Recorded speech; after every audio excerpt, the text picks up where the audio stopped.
The quiet before the blow. My name is Eli Mercer. I am 47 years old. For as long as I can remember, I have been a man who believed in the math of things. You work, you save, you pay the bills, you keep your word. The sums usually added up. Life felt like arithmetic, reliable, boring, fair in its way. Then I gave all my numbers away and watched someone else solve the equation without me. We lived in a split-level rental on the east side, nothing fancy. My hands still smelled like oil most evenings from the line work at Riverton Fabrication. I had a truck with a bent tailgate and a radio that only caught 2 stations.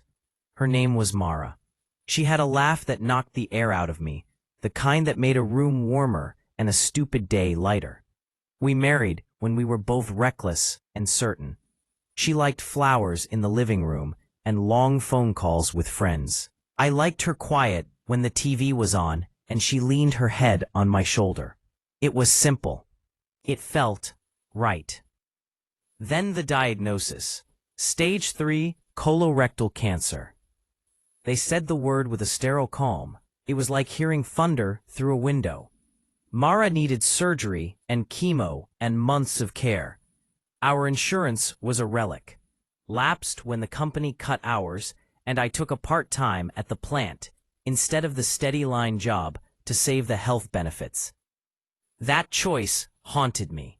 I told myself I would fix it. I sold the truck. I took a second job at a distribution center. Nights loading pallets, mornings at Riverton. I sold my tools. I drank every coffee I could get for free. I cashed my old 401k. I pulled money where it wasn't supposed to be pulled. We were desperate, but she was alive. They wheeled her away on a Tuesday. I sat in the hospital lobby and held a cup of hospital coffee until it was cold. Hours crawled. When the surgeon finally came out and said she made it through, the world blurred. I told anyone who would listen that it was worth it. I meant it in the small, simple, true way people mean things. I would have sold the moon for her. She came home. She healed. She smiled again in a way that made me believe we could keep building whatever life we had. For a while, it was like that. Then the comments slipped in. Not cruel, just small. The kind of things that grow like mold in a damp corner. The house is too cramped. You used to make more money. Do you think about going back to school? I shrugged them off. I thought being practical was my job, and not being proud was the cost of being married to her. One August morning, I came home from a double shift to find 2 suitcases by the hall closet and a note on the kitchen table in Mara's handwriting that looked too neat. She had packed like a woman with a plan. Her sister Lydia was there with a face that had always disliked me, that had always said my shirts were the wrong kind of worn. Mara would not meet my eyes. She handed me a folder. Inside were divorce papers already filed and a polite letter that said simply, "I deserve someone better." That line did more damage than any hammer. It was a verdict delivered in coffee order tones. I stood in the doorway with grease finger marks on my shirt and the hollow echo of the last 12 years rolling under my feet. I left with the clothes on my back and a bag of tools. I left because the court papers said I should, and because every one of my friends had an excuse. 2 months later, I was sleeping on a cot above a pawn shop, the city breathing, a cold neon outside the window. That's where Gregory Weber found me. He was 60-something, neat, and wore the kind of suit that makes strangers trust you. He called himself an attorney and, without wanting to be overly dramatic, he said words that swung the floor under me. Again, only this time it felt different. "Your uncle died. He says you are the only heir." Uncle Henry, a man I remembered only from a photograph and a story about a lost ledger. He had been my father's older brother by 6 years. They'd had a fight before I was born and never spoke again. Gregory handed me a thin folder. A deed to a 3-story brick building on Commerce Street. A ledger account with a balance that made my ears ring. $46,000. A note in a scratched hand. Eli, you were always my favorite. For reasons you'd not owe me. Make something honest. Henry. It was ridiculous, and perfect, and real. The ground under me shifted in a less terrible way. The building was a red brick corner lot 2 blocks from the river. Ground floor housed a coffee shop called Clockwork. Inside, laptops hummed and steam rose in measured puffs. The upper floors were empty, timber floors warped by time. The bones were sound. Henry had owned the place since the 80s. He'd kept it, paid it off, and then, for reasons nobody bothered to explain, he'd left it to me. Do not ask why fate picks you, or how. I only know that in the weeks after I signed the papers, I learned to count differently. 46,000 can look like nothing if you have to pay the bills. Like everything if you are broke, and frighteningly promising if you are stuck enough to want to try. I called my brother Jonah. He came over that night, toolbox and a scuffed baseball cap. He smelled like the neighborhood and the same factory air I knew. We started fixing the upstairs in the evenings. We painted, patched, pulled out old carpets. It felt good to make things that had been broken start to work again. And maybe more than that, it felt like a plan. Then Mara walked back in, like she had a stake. She was different. New jacket, better hair, a quiet that wasn't fragile, but calculated. She smiled and then said she heard about my inheritance through Lydia. That smile was a knife I hadn't felt the blade of before. We met at the diner on Elm. She reached across the table and said she wanted to try again. I watched her hand, the light catching an old ring she had left on the counter 12 weeks earlier. The word deserve still vibrated in my head. She explained that she panicked when she left, that illness had made her afraid, that people made mistakes. She nodded toward the building, as if the deed was a shared souvenir. She said she wanted to help with the renovations. I said no and left before she could ask me to forgive her. Maybe I would have said yes if she had come with an apology that looked like a little thing she'd keep visible every day. Instead, she came with a hunger in her eyes. A week after Mara came by the building, I found a certified letter under the door. She had filed a petition. She claimed the building, either half of it now, or a settlement of $75,000. She claimed that because we were still legally married when Henry died, and because I had renovated the floors and was accepting rental income, the property had become marital. I called Gregory. He listened and then said, "You have 2 choices. Fight, with fees that might run longer than your savings, or settle." I filled the silence with a sound that was not proud. I want to fight. You must know that anger does strange things. It distorts, it clarifies, and it makes you pick apart everything you were sure of. When Mara left, she took half of what I had left. When she came back, she tried to take the thing that could be my life again. There was a rawness under that. It was not just property. It was the last seam of dignity they thought they could tear from me. I decided I would not let them have it. Gregory recommended a private investigator. He said the law was one thing, but facts were heavier when laid before a judge. I hired a man named Harlan, a thick-necked ex-cop who smelled of smoke and old coffee and carried a camera like a talisman. He asked me a couple of questions and then went to work. He told me to try not to think about the smallest things, like how they bought new clothes the week after the surgery, or how Lydia suddenly started posting pictures of expensive lunches. Then, Harlan began to leave me folders, email chains between Mara and Lydia that stretched back almost a year. Lydia feeding lines into Mara's ear about possibilities, about not wasting another decade, about starting over with someone who could actually give you the life you want. Bank transfers from Lydia's account into Mara's. Small, furtive. Paced like down payments on a plan. Photographs of Mara with a man at a restaurant. The way two people with something hidden look at each other. Dates on the photos overlapped with the dates of the chemo appointments, with the times Mara had told me she was at home sleeping. The man's name was Tom Reyes. He was in pharmaceutical sales.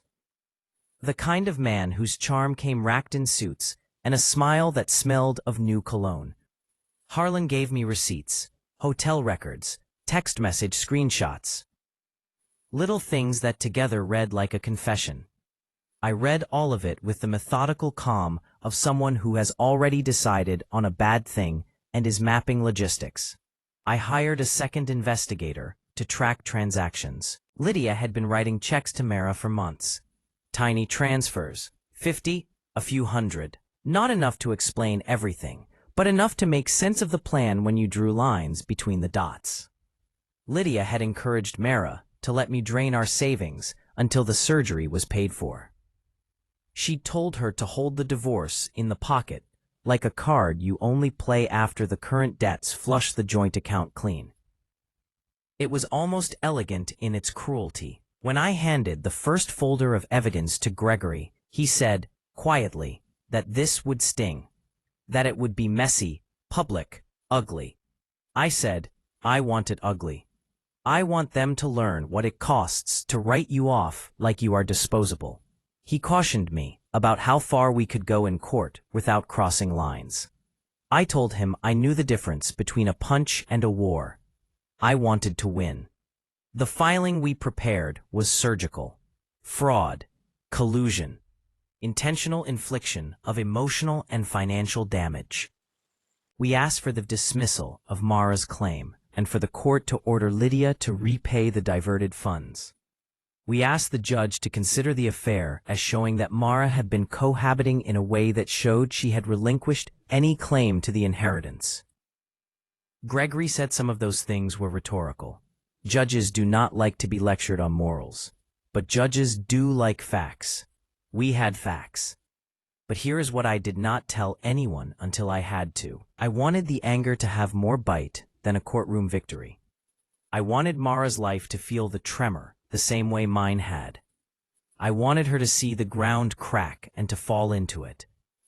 The thing that kills slowly is not the legal process. It is the methodical rearrangement of someone's life so that the things they thought were certain no longer are. I want to be clear.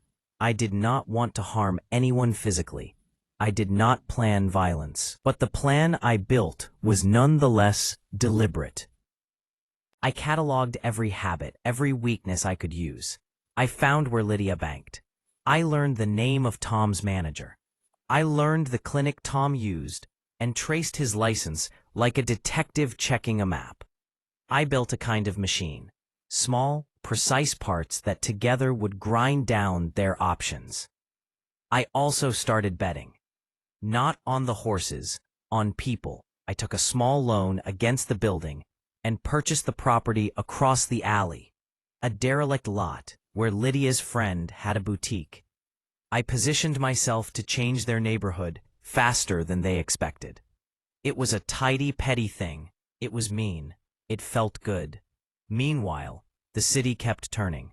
I finished the second floor and found a tenant, a small marketing firm that paid on time and left the space clean.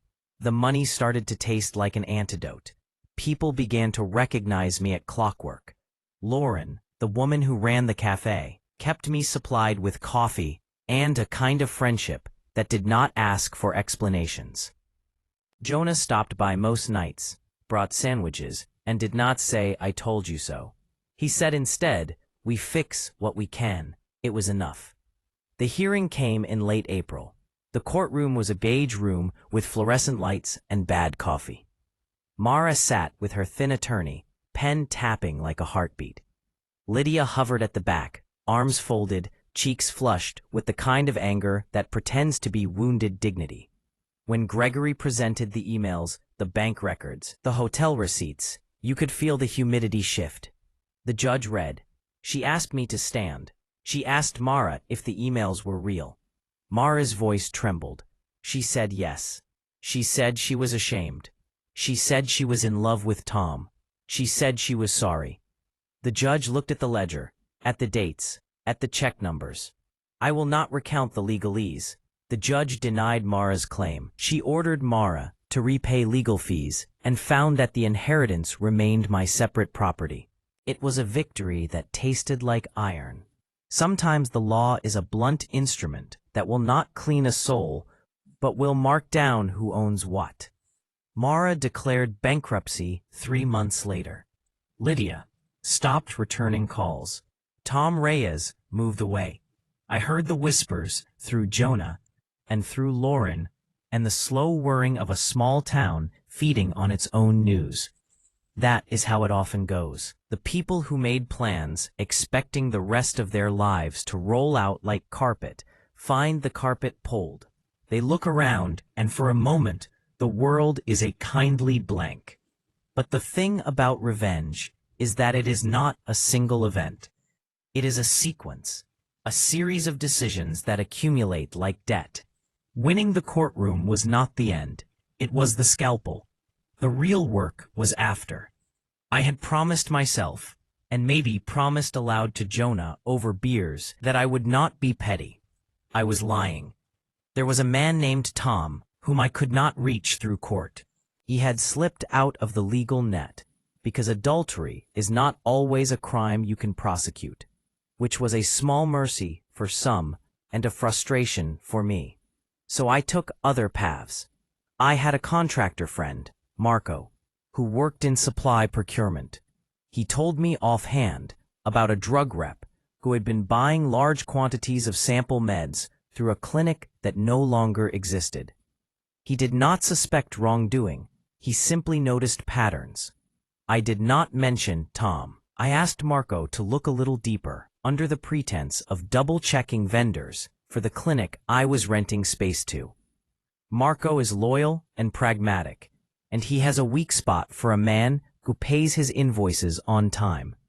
He dug and found what looked suspicious.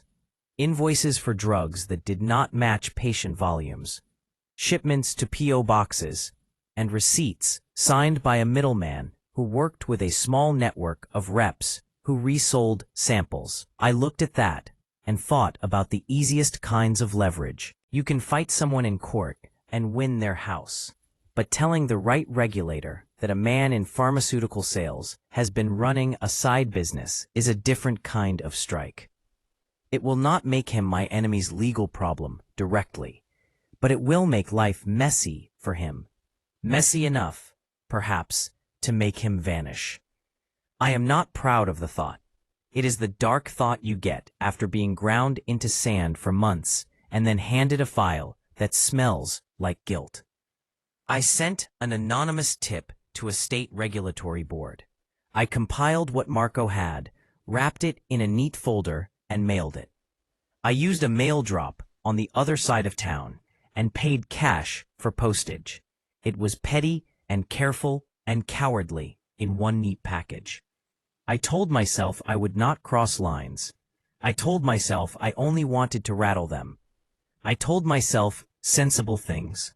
When the board called back to say they were opening an inquiry into Tom, I felt something close to satisfaction.